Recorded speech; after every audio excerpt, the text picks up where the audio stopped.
సహాయక చర్యలు ముమ్మరంగా కొనసాగుతున్నాయి.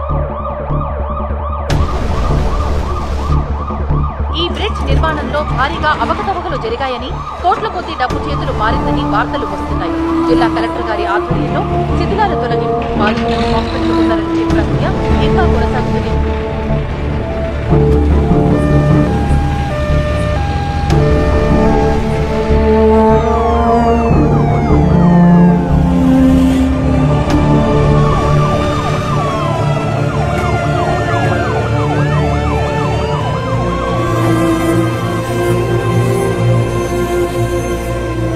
సార్, బళ్ళు పక్కకు పెట్టండి. అంబులెన్స్కి దారవదండి. Okay sir.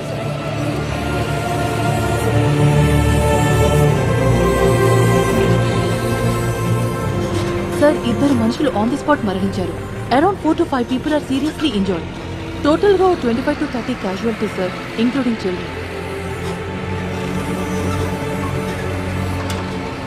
ఫోర్స్ అవసరమైతే వెంటనే రప్పించండి. సార్, ఈ బ్రిడ్జి నిర్మాణం మీ హాయంలోనే జరిగింది. దీని గురించి మీరు ఏమంటారు సార్? చెప్పండి సార్. ఈ హాస్పిటల్ నిమ్స్ హాస్పిటల్ కి తీసుకెళ్లారు సార్.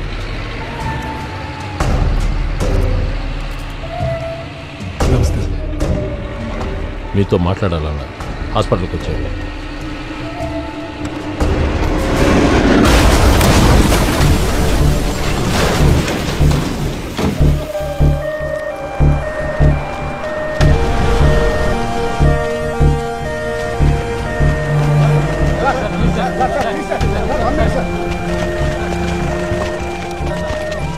సార్, ఈ ఫ్లైఓవర్ కొలాప్స్ కి మీరు రెస్పాన్సిబిలిటీ తీసుకుంటారా సార్? ఫ్లైఓవర్ కాంట్రాక్టర్ మీ బినామీ అంటున్నారు, నిజమేనా సార్? సీఎం మిమ్మల్ని రిజైన్ చేయమని అడిగారా? యాక్సిడెంట్ విక్టిమ్స్ ని ఇంకా తీసుకొస్తూనే ఉన్నారు సార్. చాలా మంది సీరియస్ గా ఇంజూర్ అయ్యారు. ఇద్దరు ఎమర్జెన్సీ సర్జరీ కోసం షిఫ్ట్ చేశాం సార్. ఏం కావాలన్నా అడగండి. సార్, ఖర్చు కోసం ఏమీ వెనకాడద్దు. అందరికీ మెరుగైన వైద్యం అందించండి. మీటింగ్కి హెల్త్ సెక్రటరీని రమ్మనండి. మినిస్టర్ కూడా ఇన్ఫార్మ్ చేయండి.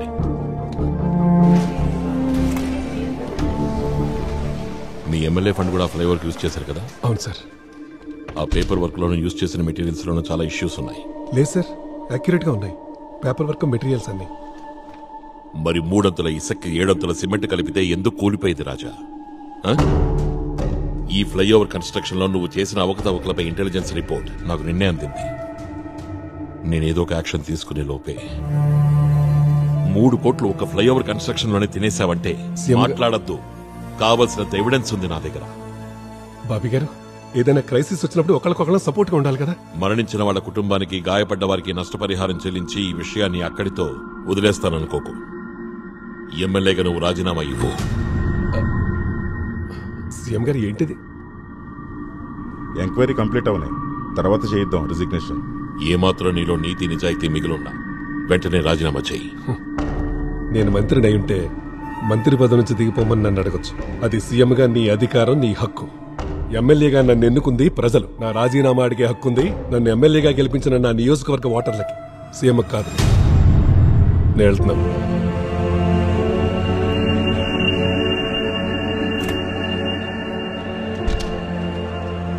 నువ్వు కొంచెం ప్రాక్టికల్గా ఆలోచించాలి. కొద్ది రోజులు వెయిట్ చేస్తే ఏంటి ప్రాబ్లం? కల్ప్రిట్ అని తెలిసిన తర్వాత కూడా ఇంకా వెయిట్ చేయడంలో అర్థం లేదు. దానివల్ల వాడికే బెనిఫిట్. నువ్వు చాలా సేఫ్ పొజిషన్లో ఉన్నావు. ఏ నిర్ణయం అని నిస్సంకోచంగా తీసుకునే ప్రివిలేజ్ ఉంది. అందుకే నీతి న్యాయం అని గట్టిగా మాట్లాడుతున్నావు. కానీ ఇలాంటి వాళ్ళందరినీ నీకు అనుకూలంగా ఉంచటం నా జాబ్. చాలా కష్టమైన జాబ్. సత్యనారాయణ అరెస్ట్లో నేను నీకు సపోర్ట్గా ఉన్నాను. ఆయన్ని, ఆయన ఎమ్మెల్యేలందరినీ మనతోనే ఉండేలా చేయడానికి నేను ఎంత కష్టపడ్డానో నీకు తెలియదు. ఒక్క విషయం గుర్తుంచుకో చంద్రం, ఏ నిర్ణయమైనా 1-2 సార్లు ఆలోచించి తీసుకో. అది పార్టీకి కానీ, పార్టీ మనుగడకి కానీ ఆ నిర్ణయం వల్ల ఎలాంటి ఇబ్బంది ఏర్పడినా నేను నీకు తోడుగా నిలబడలేను.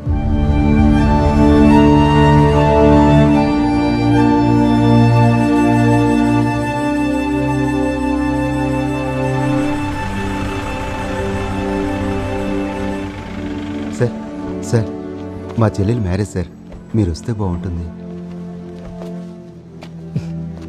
ఇప్పుడంటే ఆయన్ని పిలిచేది?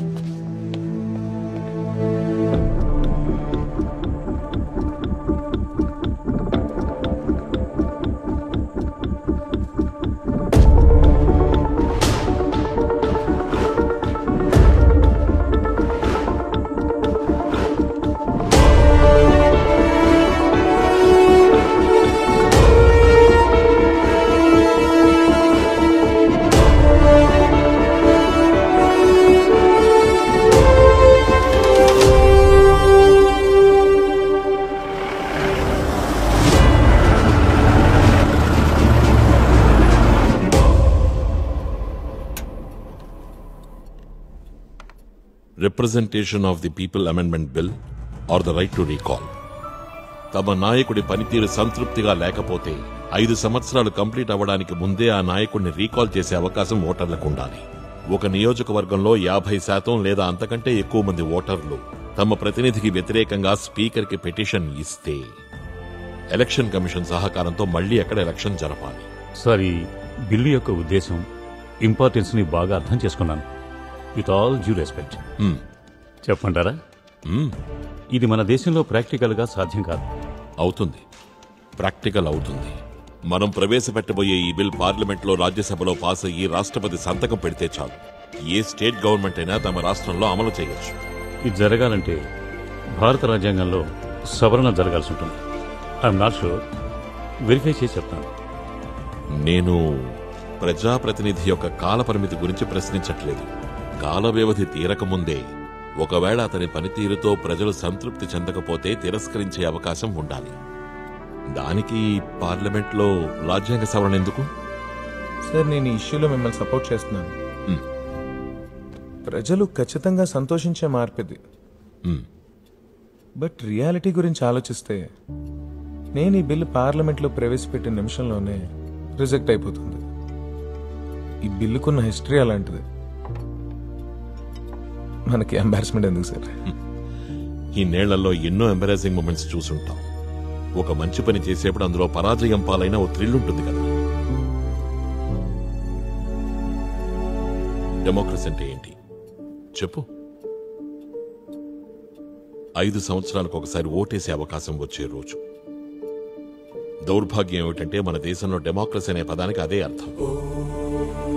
ఆ ఒక్కరోజు, ఆ ఒకే ఒక్కరోజు జనాలకి ఏం కావాలో డిసైడ్ చేసుకుంటారు.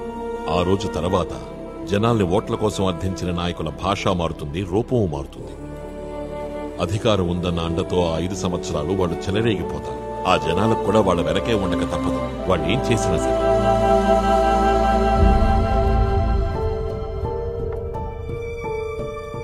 ఇంతసేపు మనం మాట్లాడుకున్న విషయాలన్నీ మన ముగ్గురు మధ్య ఉండాలి. 4వ వ్యక్తికి ఇవేం తెలియకూడదు.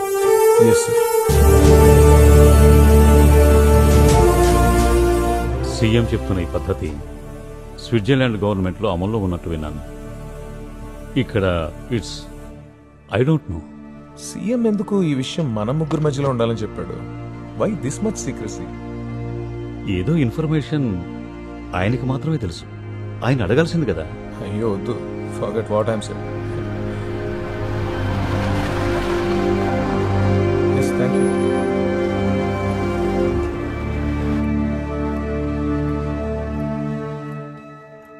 వస్తే చెప్పరా, ఆయన వచ్చాక లేచి నిలబడడం నాకు ఇష్టం లేదు. ఓ సరే సార్, వస్తున్నారు.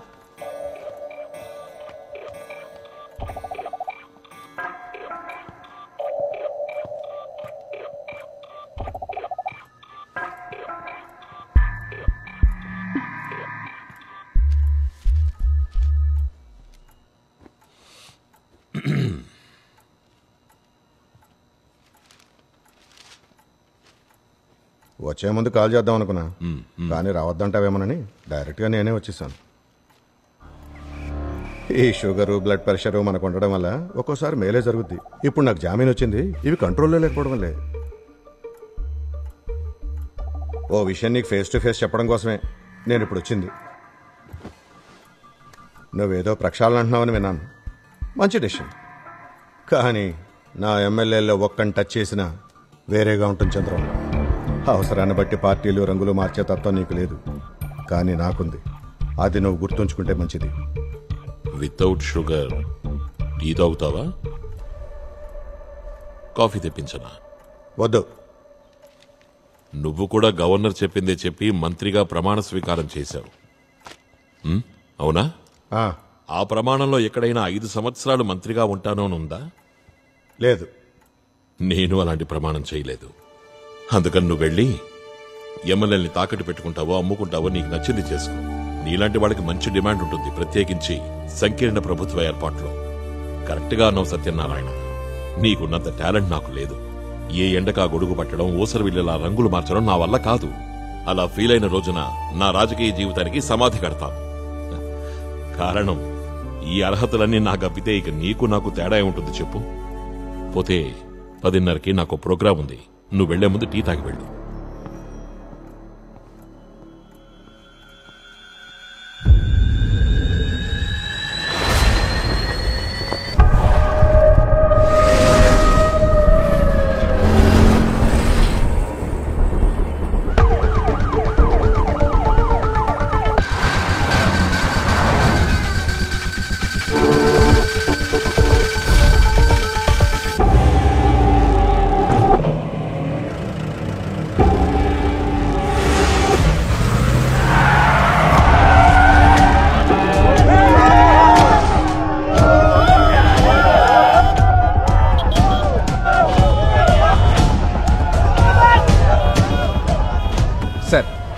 మనీ లాండరింగ్ కేసులో అరెస్ట్ అయిన ఎమ్మెల్యే మనుషులు సార్ 10 నిమిషాల్లో క్లియర్ చేస్తాం సార్.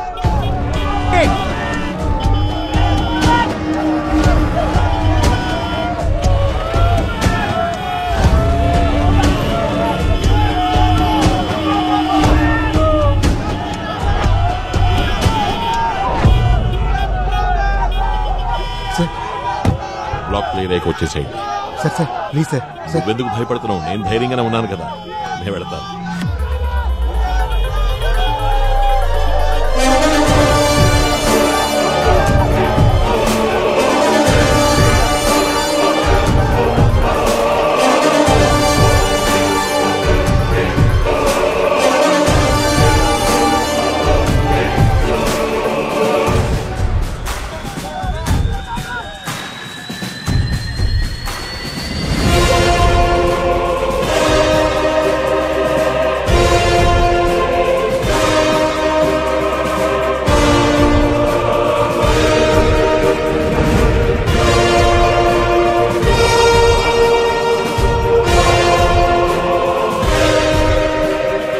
ఎక్కడికి వెళ్ళాలి? University college. Control room KL01S159 ఆటోలో సీఎం యూనివర్సిటీ కాలేజ్కి వెళ్తున్నారు. ఈ రోజు రోడ్లన్నీ బ్లాక్ అయిపోయాయి సార్. మన రోడ్లన్నీ అద్భుతంగా ఉన్నాయి. 10 నిమిషాల జర్నీకి అర్ధగంట పడుతుంది. కనీసం ఈ గుంతలను కూడా పోడ్చట్లేదు. ఈ కుదుపులకి లేని నడువు నొప్పి కూడా మొదలైంది. ఈ సిటీలో ఉన్న మెయిన్ రోడ్స్ లో ఒక్కటి సరిగ్గా లేదు. మున్సిపాలిటీకి ఎమ్మెల్యేకి ఎన్నోసార్లు కంప్లైంట్ చేశాం, ఉపయోగం లేదు. వాళ్ళందరూ ప్రస్తుతం వీళ్ళని హింసించడంలో బిజీగా ఉన్నారులే. ఎవరిని? వాళ్లే పారిశుద్ధ్య కార్మికులు. ఎవరైనా ఈ ఎలక్షన్స్ అప్పుడే మనల్ని పట్టించుకునేది. ఆ తర్వాత ఒక్కడు కూడా మనల్ని పట్టించుకోడు. ఆ పోలీస్ జీప్ ఎందుకు మనల్నే ఫాలో అవుతుంది? సరే అవనీలే, వస్తే వచ్చారులే.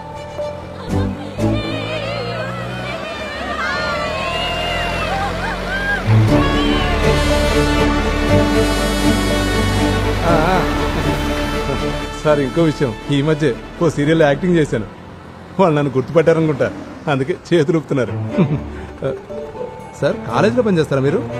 లేదు సార్, నాకు మీ గొంతు ఎక్కడో విన్నట్టుంది. ఏం చేస్తారు మీరు? రాజకీయాల్లో ఉన్నాను. అది సంగతి. మెంబరా? ఏ పంచాయతీ? వరంగల్, కల్లూరు. మన ముఖ్యమంత్రి ఊరు. సూపరు.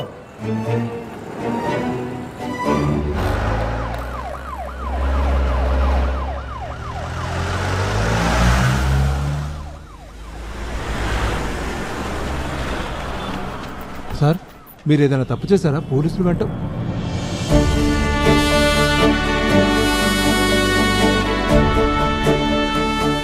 నీ పేరేంటి? బాను సార్. ఎంతైంది? సార్ వద్దు సార్, వద్దు సార్. ఉంచుకో. రోడ్లు బాగు చేయిస్తానులే. సారీ సార్, రోడ్లు బాగున్నాయి. బాగున్నాయా? అయితే సరే. ప్రతి మనిషిలోనూ ఒక పొలిటికల్ సెన్స్ ఉంటుంది. మీలో, మీ ఆలోచనల్లో, మీ ప్రవర్తనలో ఈ రాజకీయ భావం ఉంటుంది. కానీ ఒక్క విషయం మర్చిపోవద్దు, మిమ్మల్ని మీ అమ్మా నాన్న చదువుకోవడానికి ఇక్కడికి పంపించారు. సో మీ ఫస్ట్ ప్రయారిటీ బాగా చదువుకోవడం. దాని అర్థం మీరందరూ డాక్టర్స్, ఇంజనీర్స్, ఐటీ ప్రొఫెషనల్స్ అవ్వాలని కాదు. తెలివితేటల్ని, జ్ఞానాన్ని పెంచుకోవడానికే కాదు విద్యాభ్యాసం. ఏ పనైనా సంతోషంగా చేయడానికి ప్రేరేపించేది, శారీరక సామర్థ్యాన్ని, ఆరోగ్యాన్ని పెంపొందించేట్టు చేసేదే నిజమైన విద్యాభ్యాసం. మనకందరూ కావాలి. టాక్సీ డ్రైవర్లు కావాలి, సాధారణ నౌకర్లు కావాలి, టైలర్లు కావాలి, వ్యాపారవేత్తలు కావాలి, రాజకీయవేత్తలు కావాలి. అందరూ ఉంటేనే అది ఒక సమాజం అవుతుంది, దేశం అభివృద్ధి చెందుతుంది. డిగ్నిటీ ఆఫ్ లేబర్ అని వినుంటారు. ఒక్కో జాబ్కి ఒక్కో డిగ్నిటీ ఉంది. ఏం చేసినా దానికి ఒక గౌరవప్రదమైన స్థానం. మీరు నాకు హెయిర్ కట్ చేస్తారా? ఎవరది? ఎవరు అది? ఎవరు? ముందుకు రండి. కమాన్, ఎవరది? ఎవరది కూర్చుంది? I'm extremely sorry sir. ఆ అడిగిన కుర్రాడు ముందుకు రావాలి. నువ్వెవరో తెలుసుకోవడం నాకు పెద్ద పని అనుకోవద్దు.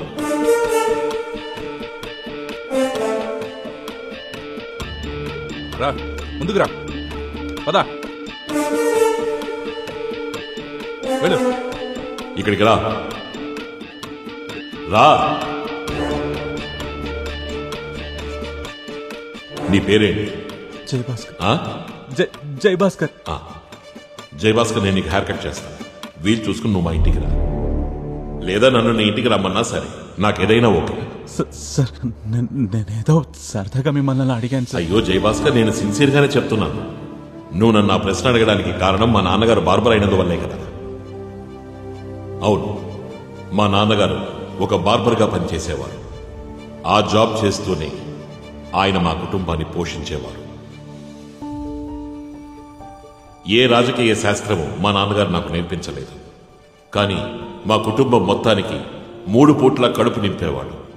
అదే నేను మా నాన్న దగ్గర నేర్చుకున్న రాజకీయం. ఆయన నాకు కూడా హెయిర్ కట్ నేర్పించారు. అందుకే నేను ఒక ధైర్యంతో, అహంకారంతో, ఆత్మాభిమానంతో మీ అందరికీ చెప్తున్నాను, నేను ఎక్సలెంట్ గా హెయిర్ కట్ చేయగలను.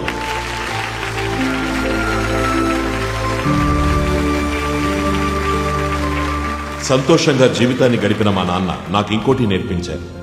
దారిద్ర్యంలోనూ సంతోషంగా ఎలా జీవించాలో. సంతోషానికి ధనం అనే పదానికి ఏ విధమైన సంబంధమూ లేదు. పైకి రా.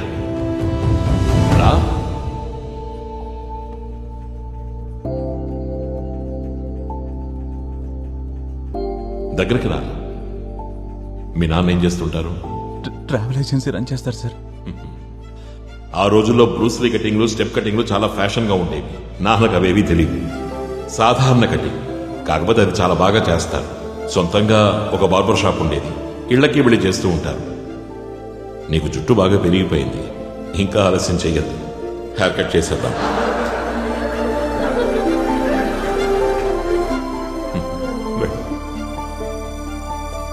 రాజకీయం నుంచి నేను విరమించుకోవాల్సి వస్తే జీవించేందుకు నాకు వృత్తి ఉంది. ఏ కాలేజీకి వెళ్లకుండానే, ఏ విద్యాభ్యాస యోగ్యత సర్టిఫికెట్ లేకుండా నాకు మా నాన్న నేర్పిన వృత్తి. అందువల్ల తలెత్తుకు నేను ఈ సొసైటీలో జీవించగలను. ఇంకా టైం వేస్ట్ చేయకుండా ఈ కాలేజీలో వార్షికోత్సవ సంబరాలు మొదలు పెడుతున్నట్టుగా మీ అందరి ముందు నేను ప్రకటిస్తున్నాను.